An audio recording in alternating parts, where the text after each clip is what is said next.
Hi everyone, this is Dr. Krishnamurthy, Associate Professor, Symbiosis Institute of International Business. So in this video lecture, you are going to learn about how to use Excel in data analysis. So in this process, you are going to learn about descriptive statistics, how to calculate descriptive statistics using Excel. So before we start, what is meant by descriptive statistics? The statistics which helps us in understanding the data or simply describing the data as it is. Okay, so descriptive statistics means the measures which are used to tell about the data. So there are various measures under descriptive statistics. We starts with the graphs, charts, then subsequently measures of central tendency and measures of location. Then we understand skewness, kurtosis, and box plots, outliers, normal data, non-normal data. So all these calculations, including cross tables and coefficient of correlation. So all these measures comes under descriptive statistics.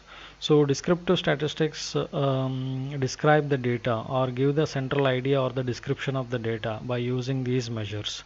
So these statistics do not estimate or predict anything out of the data. That's why they are simply called descriptive in nature. Okay. So let's start. To start the calculations in Excel, first of all, Excel should have equipped with the data analysis tool. Okay. So from 2007 version onwards in Excel, you can easily do it. So I'm showing on Excel 2007. So the same can be applied in further advanced versions of MS Windows. Okay. So let's start. Before you proceed, just understand there is a data menu which is meant for the data analysis. So I already downloaded, that's why there is a data. Under the data there is a data analysis tab. Okay, once you click it, the data analysis tab, it gives you different analysis tools, comes under statistics. Okay, so we will discuss about this, but before that just understand how to get this data analysis tool. For that, just go to the main office button. Okay, the same here for any version you can check the same like this. Go to the main, take Excel options. In the Excel options button, go to the add-ins. In the add-ins, Excel add-ins section, and simply click go. Once you took that option, there is a analysis tool pack, VBA, conditional sum wizard, euro currency tools, etc. all. So highlight all of them. Automatically it will take a minute or two depending on your computer processing speed. It will automatically install. Once the installation completes, then just come to the data tab, then just locate the data analysis tab like this. Okay, this is called the data analysis. Now we will take a simple data in understanding descriptive statistics by using this Excel data analysis.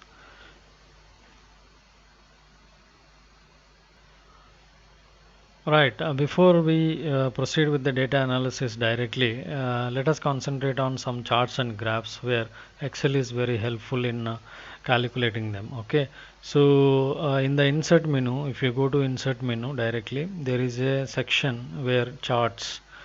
In this chart section, there are different types of charts are available in Excel, where column chart, if you scroll on the column chart, it will generally gives you the description that how these charts are helpful. Okay, so this column chart is divided into many.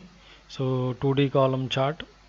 So when you hover the mouse around it, it will show you that clustered column chart compares values across categories by using vertical rectangles.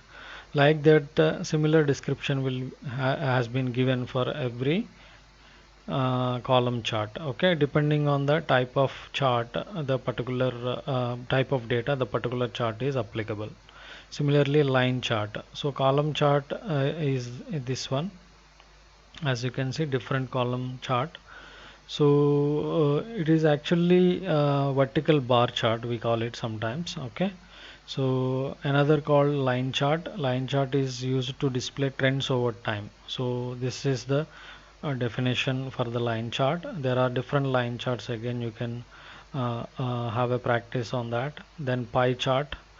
The pie chart displays the contribution of each value to your total. So whenever you represent the contribution to the whole, so part 2 worth example, the pie chart is suitable. Then bar chart, like I said, it is similar to the vertical column chart, but different types of bar charts are available: 2D bar chart, 3D bar chart, etc. So have a look at them. So bar chart also, the explanation goes the same way. Area chart, then the if you have more than two variables data, then scatter diagram will help you to find the relationship between the two variables.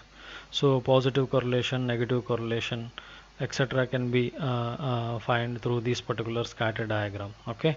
Then there are other charts. So depending on the type of analysis, these radar charts, these are applicable to find the distance from the centroid, etc. So depending on the context of the study, different charts have been incorporated into Excel, where one can use in their data analysis. Okay.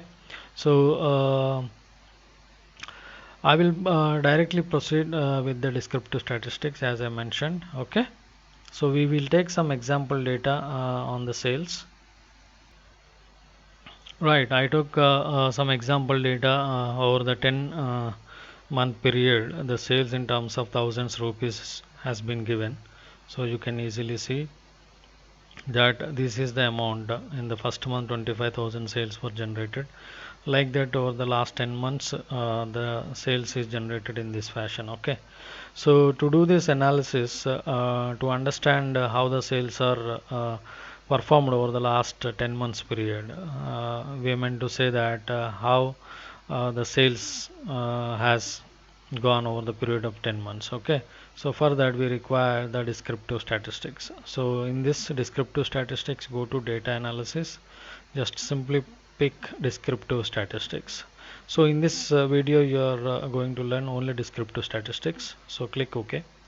Once you click, this menu will pop up in that input range.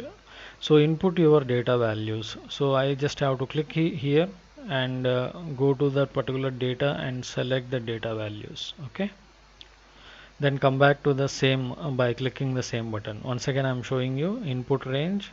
Just click on this and go to the data set, pick up the data cell including sales as a name of the variable, and clicking back on the same button it will go back to the pop-up menu that we had earlier. Okay, so A1 to A11 the data values have been taken. Since it is represented in columns and labels in first row, yes, because I have quoted sales variable in the first row, that's why I have to take this. Now I want the output to be produced in a new worksheet. Yes, I want in a new worksheet, and I want summary statistics and confidence level. So we will discuss all this in a separate session, because we require only descriptive statistics. So summary statistics is sufficient. Click OK. Now within seconds you got an output saying that this is what the output means, right? So I'm just making it clearly visible. So the mean value is 25.1. That means on an average over the 10 months period 25,000 rupees sales has been generated, and median, that is 50% of the time, that is out of the 10 months 50% means roughly 5 months time period. So 50% of the data, that is 50% of the 10 months, yani 5 months, we have generated 24,000 rupees sales data.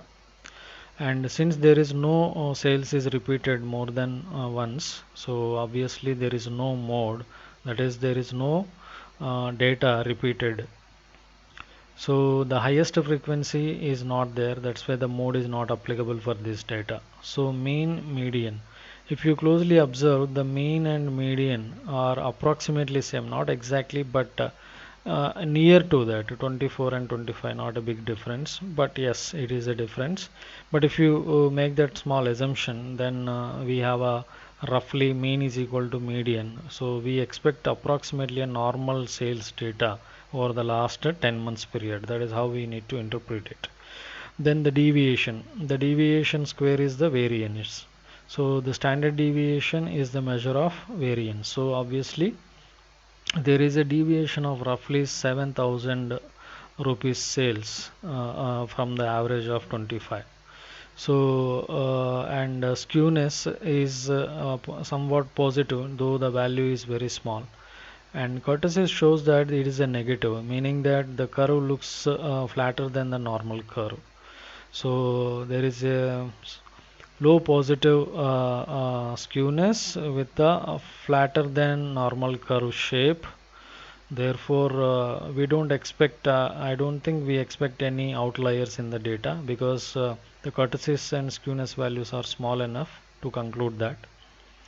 But still you can do that by verifying the 3 sigma limits, right?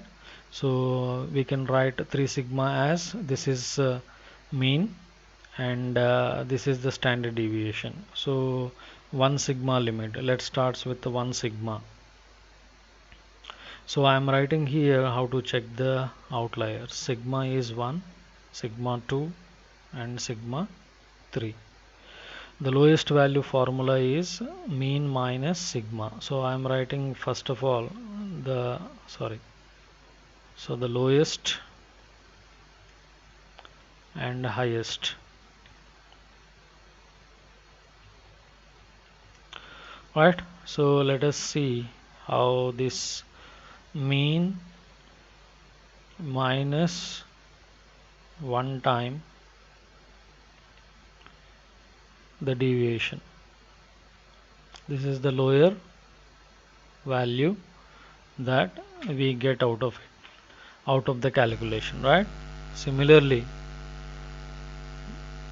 this is the highest side of 1 sigma. So mean plus 1 time of standard deviation. Like that, you have calculated 1 sigma lowest value, 1 sigma highest value, right? So here itself we found that what is the data? The data minimum and maximum. We have already taken minimum here 14, maximum is 36.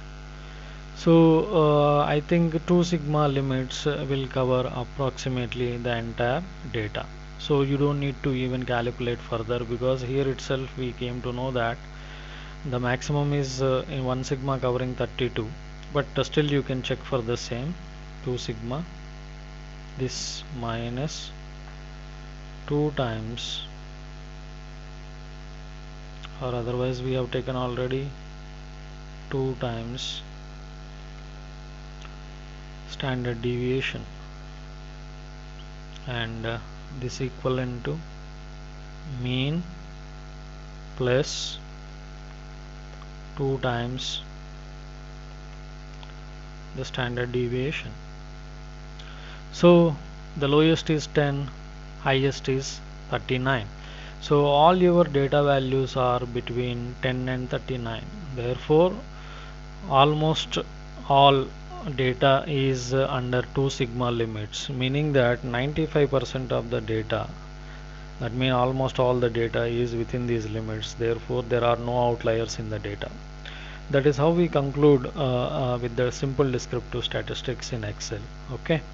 So the same can be explained by using different quartile data also, but in this way you can easily figure out the descriptive statistics very easily, and you can find whether there are any outliers in the data or not. Hope this will help. Okay, thank you.